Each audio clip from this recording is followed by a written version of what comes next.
आहात लक्षवेध news network. अचूक वेळ अचूक बातमी. नमस्कार, मी दत्ता मिसाळ. आपण पाहत आहात लक्षवेध न्यूज नेटवर्क. अचूक वेळ अचूक बातमी. ट्विट केलेलं आहे त्या फोटोचा काय संबंध आहे? काय तो फोटो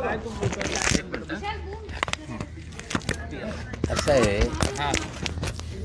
काल मी जे फोटो ट्विट केला त्या समीर वानखेडे यांचा तो मेवना आहे. तो आता व्हेनिसला राहतो. तो यांच्या नातेवाईक आहे. तो मुस्लिम आहे. मी याच्यासाठी तो फोटो ट्विट केला की काल SC/ST कमिशनच्या उपाध्यक्षांनी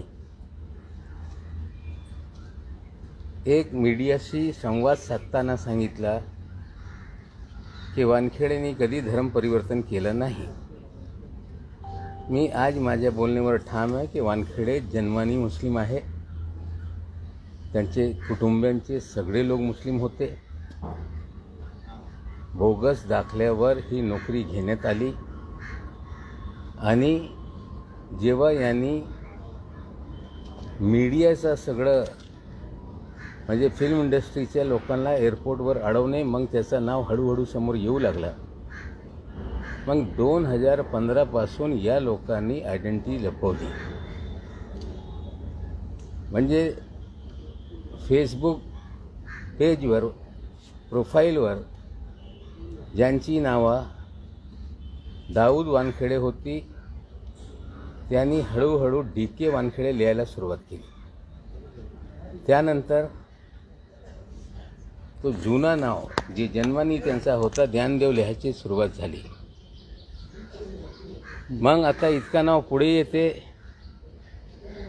मुस्लिम असताना जर मुस्लिम हे लोकांच्या समोर विषय गेला तर नोकरी धोक्यात येईल. मग नाव बदलण्याचा खेळ यांच्या घरात सुरू झाला.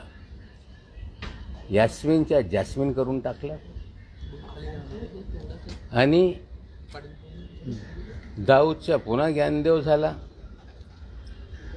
आणि हे घरातले सून किंवा जवाई हे सोबत राहिले ते अडचणीच्या होऊ शकते. मग यांच्याकडून सुटका घेतला पाहिजे ही भूमिका या कुटुंबियांनी स्वीकारली आणि जे लग्न झाला होता त्याला सोडसुट्टी दिली.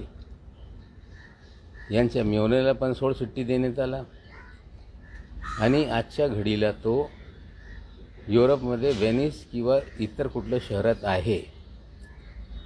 आणि हे मी यासाठी आज बोलतो की अरुण हलदरजी जे भारतीय जनता पक्षाचे नेते आहे त्यांची नेमणूक एका संवैधानिक पदावर झाल्यानंतर त्यांची जबाबदारी असते की त्यांनी जे काही तक्रार प्राप्त होते त्याची शहानिशा केली पाहिजे आणि मग त्याच्यावर जे काय असेल ते अहवाल तयार केलं पाहिजे आणि पार्लमेंटवर ठेवलं पाहिजे. थेट कोणी आला कोणी सांगितलं की मग थेट मीडियासमोर येऊन बोलणे म्हणजे कुठेतरी दाल में कुछ काला आहे. इतका पदावर बसलेला माणूस यांना क्लीन चिट देतोय. काही मीडिया चालवत आहे की आता Nawab Malik should reply. Yes, I am replying it. कुठल्याही आयोगाची एक कार्यपद्धत आहे.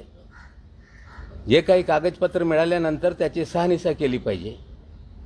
आणि आम्ही मुद्दा उपस्थित करतोय की जो मागासवर्गीय नाही कायद्याने त्याला मागासवर्गीयांचा अधिकार घेता येत नाही. तो मागासवर्गीयांचा अधिकार हुसकवतोय आणि त्या व्यक्ती जो मागासवर्गीयच नाही आहे त्याची चिठ्ठी घेत आहे. सांगता यांनी कधीही इस्लाम धर्म स्वीकारला नाही. मोदीजी बघा, अमित शहाजी तुम्ही स्वतः एक ऑर्डर काढलेली आहे की जे धर्मांतर केलं असेल त्यांना कुठलेही लाभ मिळणार नाही. या काळामध्ये तुम्ही काढलेलं आहे.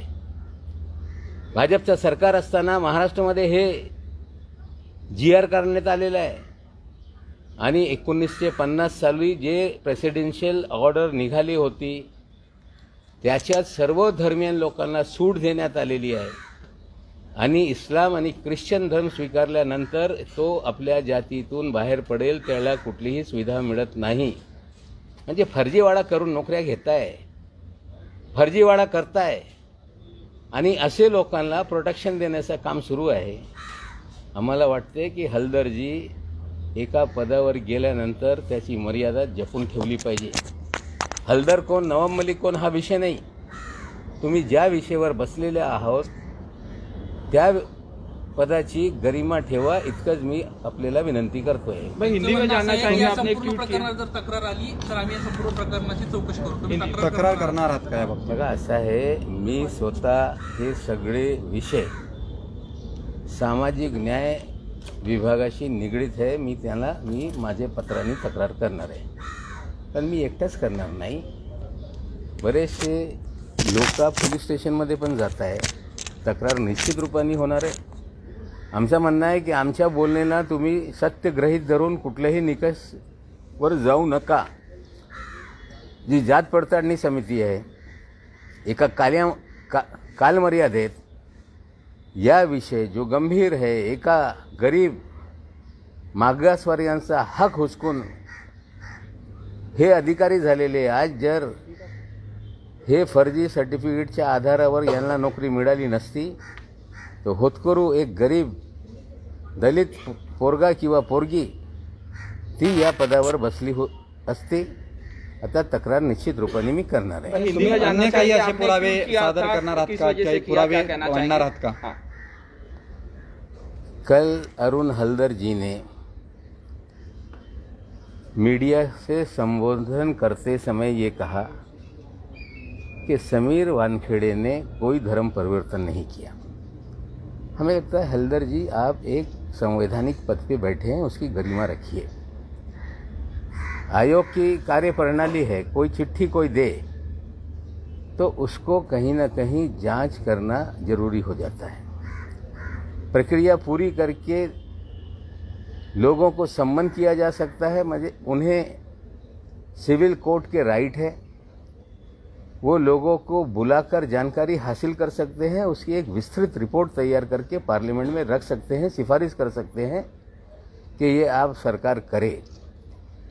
कंप्लेंट मिल जाने के बाद भारतीय जनता पार्टी के आप नेता हैं, आपको एक पद पे बिठाया गया, आपकी जिम्मेदारी थी कि आप सारी जांच शुरू करते. लेकिन मीडिया में आके सीधे आपने कह दिया कि वानखेड़े परिवार ने कभी धर्म परिवर्तन किया ही नहीं. समीर वानखेड़े ने तो धर्म परिवर्तन नहीं किया, हम मानते हैं, क्योंकि जन्म से वो मुसलमान हैं. उनके पिताश्री ने धर्म परिवर्तन किया था. दोनों बच्चे बचपन से मुसलमान हैं, मुसलमान की तरह जिए. हमने उनकी शादी का मामला उठाया था, लेकिन कल हमने एक व्यक्ति का फोटो ट्वीट किया जो समीर वानखेड़े जी के बहनोई हैं और वो आज विदेश के यूरोप के वेनिस में शायद कहीं रहते हैं. सूरत के मूलतः वो रहने वाले हैं और ये विषय हमने आगे लाया. और जिनके वो शौहर हैं, पति हैं, उन्होंने ट्वीट करके कहा कि ये मेरा पति तलाक हो गया, क्यों इनको सामने ला रहे हैं. मैंने नहीं लाया.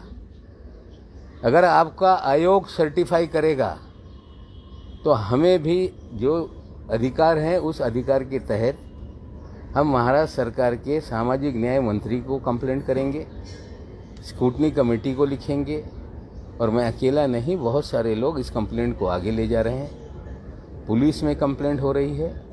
मैं अपने बात पे कायम हूँ कि वे एससी के सर्टिफिकेट पे फर्जीवाड़ा करके उस पद पे बैठे हैं. एक गरीब शेड्यूल कास्ट का अधिकार उन्होंने छीना है. मैं धर्म की, जाति की लड़ाई नहीं लड़ रहा हूँ. मैं जो उन्होंने फर्जीवाड़ा किया, दलितों के अधिकार को छीना, वो लड़ाई है. और हमें लगता है हलदर जी, आप कब बने मुझे पता नहीं, लेकिन आप जिस पद पे बैठे हैं उस पद की गरिमा मलिन ना करें, मैं आपसे विनंती करता हूँ. वानखेडे कुटुंबीय सातत्यानं राजकीय लोकांच्या भेटी घेत आहे. याच्या आधी किरीट सोमय्या यांची भेट घेतली होती, आज केंद्रीय मंत्री रामदास आठवले यांची भेट घेत आहेत. कसं बघता या भेटींकडे तुम्ही? नाही, आठवले साहेबाला ते भेटले, सोमय्या यांना त्यांच्या परिवाराची लोक भेटत आहे.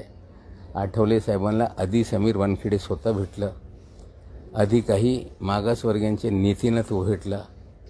काही भाजपचे जवळचे नेते, जे मोठे नेते आहे, त्यांच्या एक दूत जेव्हापासून मागच्या सरकार आला होता, एकदम जवळ होता माजी मुख्यमंत्र्यांची, तो जाऊन यांना ईडीच्या ऑफिसमध्ये भेटतोय. म्हणजे इतका जवळचा माणूस, ज्याच्या घरी माजी मुख्यमंत्री जात होते, ज्याला मंत्रालयामध्ये मुख्यमंत्र्याच्या केबिनमध्ये ॲक्सेस होता, ज्याला महानगरपालिकेचा कमिशनर असेल, अधिकारी असेल, कोणी कधी थांबवत नव्हता, तो चेंबूरमध्ये राहतोय. आणि तो ईडीच्या कार्यालयामध्ये जेव्हापासून मी हा विषय पुढे आणतोय, तो का जातो, कुणासाठी जातो, कुणाच्या मनात काय भीती आहे, हे जे सगळं फर्जीवाडा करून काही सुपारी बजावण्याचं काम लोकांनी केलं होतं.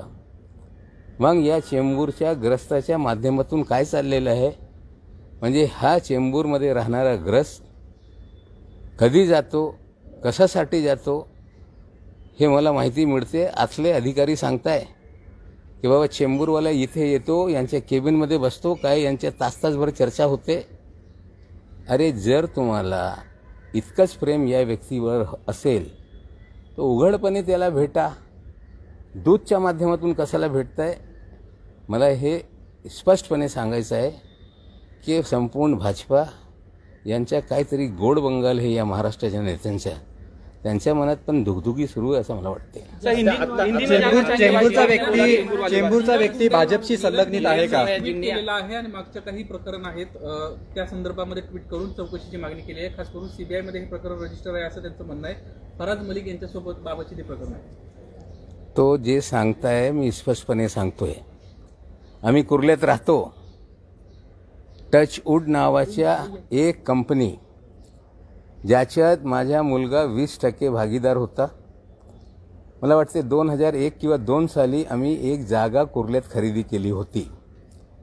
त्या जागा विकल्यानंतर दुसरी एक जागा 2-2.5 कोटीमध्ये आम्ही खरेदी केली. त्याच्यात 5 पार्टनर होते. त्या कंपनीच्या डायरेक्टरशिपपासून माझ्या मुलांनी राजीनामा दिलेला आहे.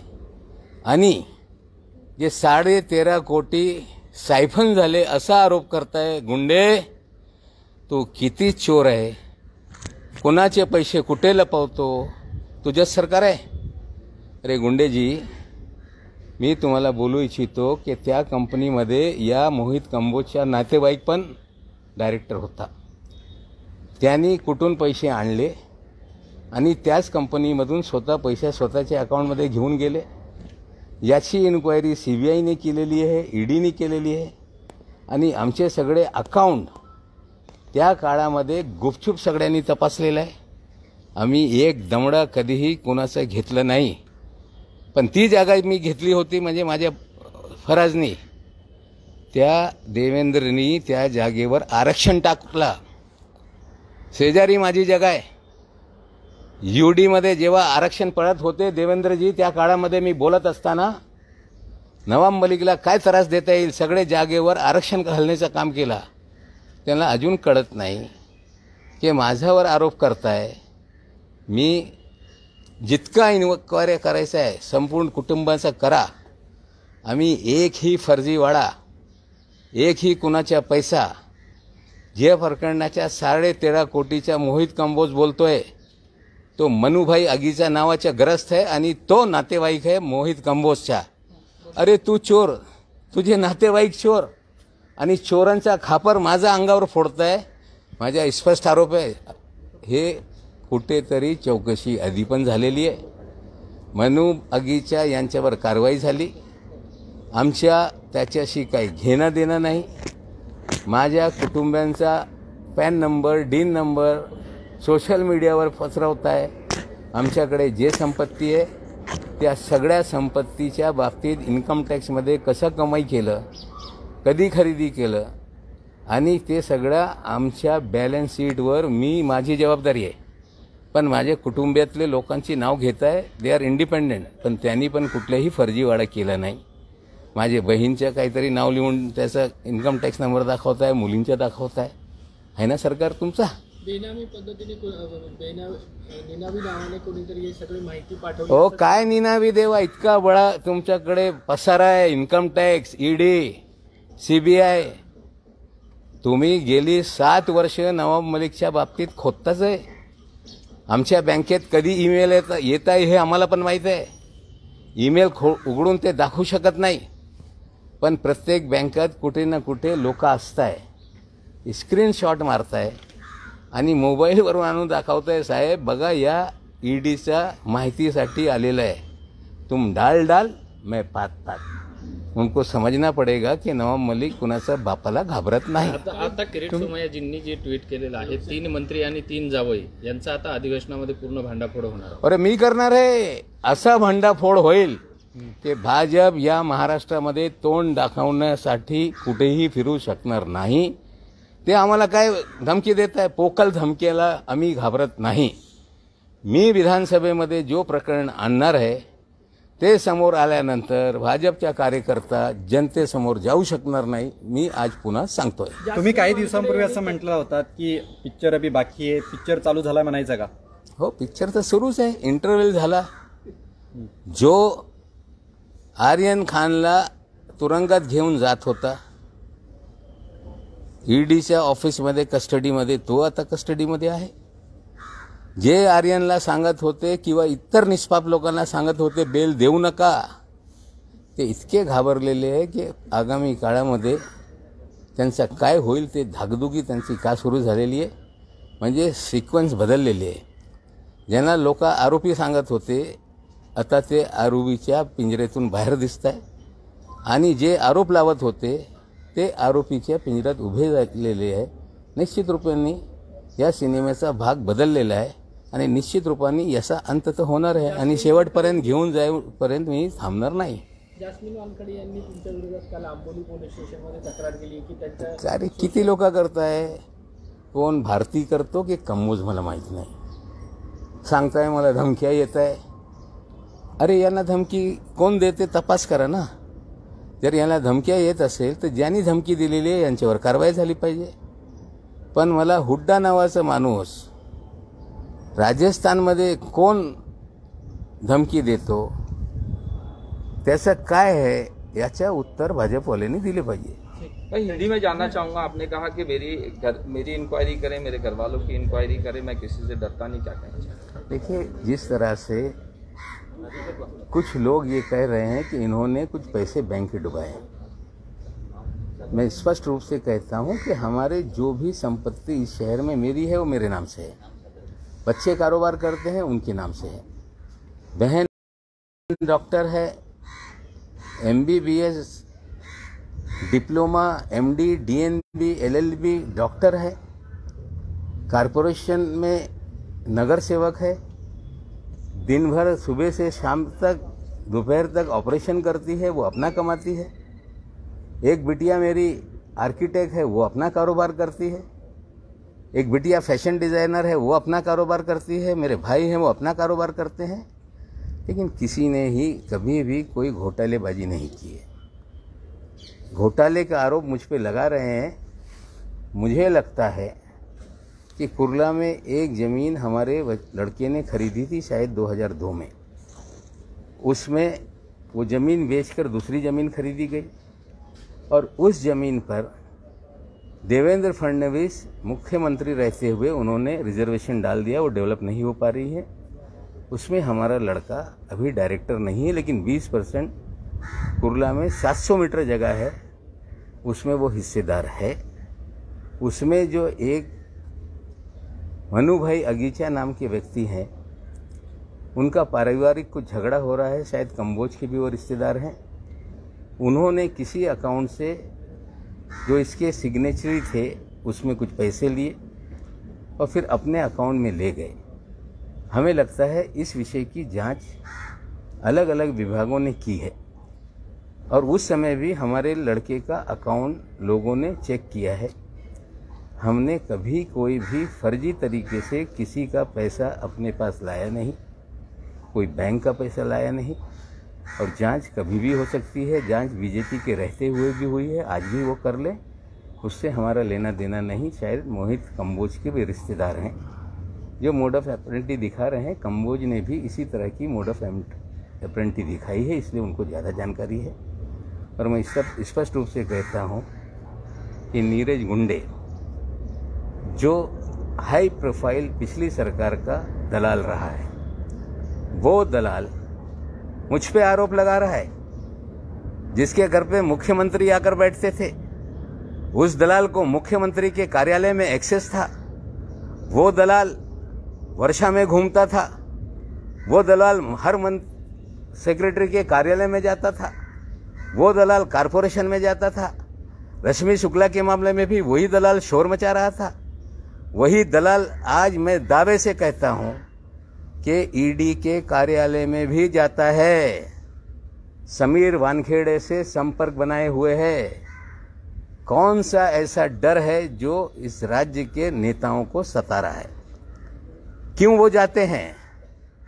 हमें लगता है जो कनेक्शन काशिफ खान का, जो कनेक्शन मोहित कंबोज का, जो कनेक्शन कॉर्डेलिया क्रूज का, हमें लगता है वो तार उन सभी लोगों से जुड़ा हुआ है। और मैं फिर कहता हूँ ये सारे मामले विधानसभा के पटल पे लाऊंगा और ऐसा एक्सपोज करूंगा कि बीजेपी महाराष्ट्र में मुंह दिखाने लायक नहीं रहेगी. निरंजन डावखरेंनी काल एक पत्रकार परिषद घेतली आणि त्यामध्ये असं आहे, मी त्यांचं नाव घेतलं नाही.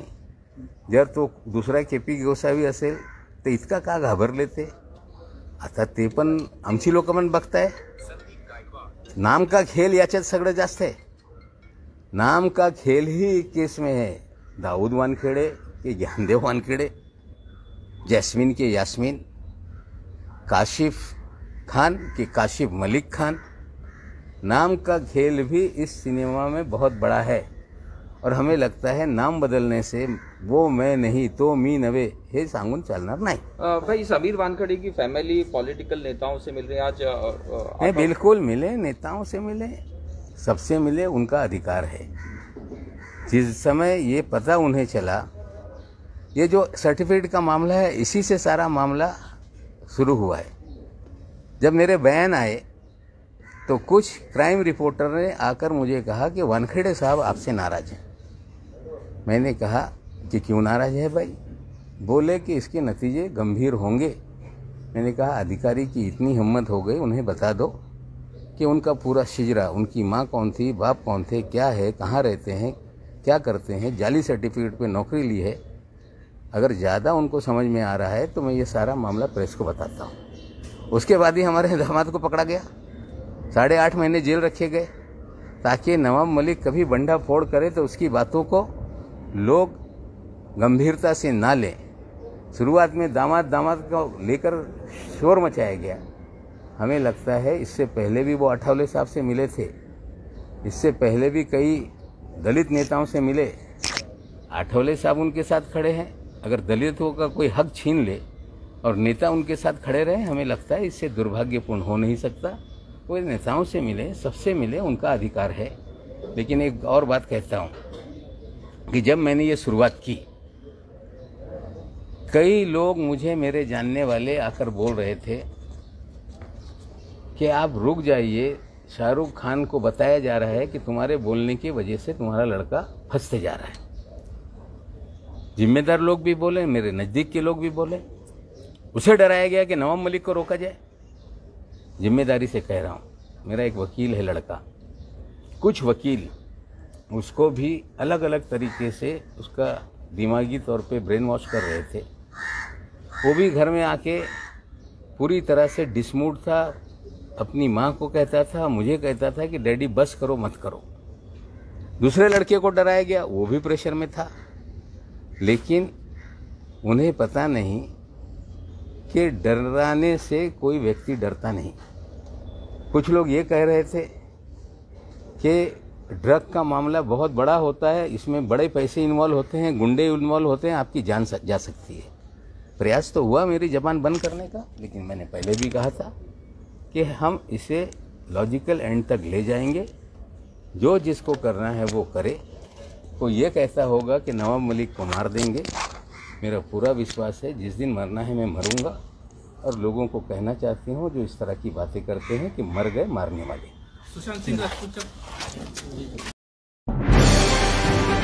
आजच आपल्या लक्षवेध न्यूज नेटवर्क या चॅनलला सबस्क्राईब करा, व्हिडिओला लाईक करा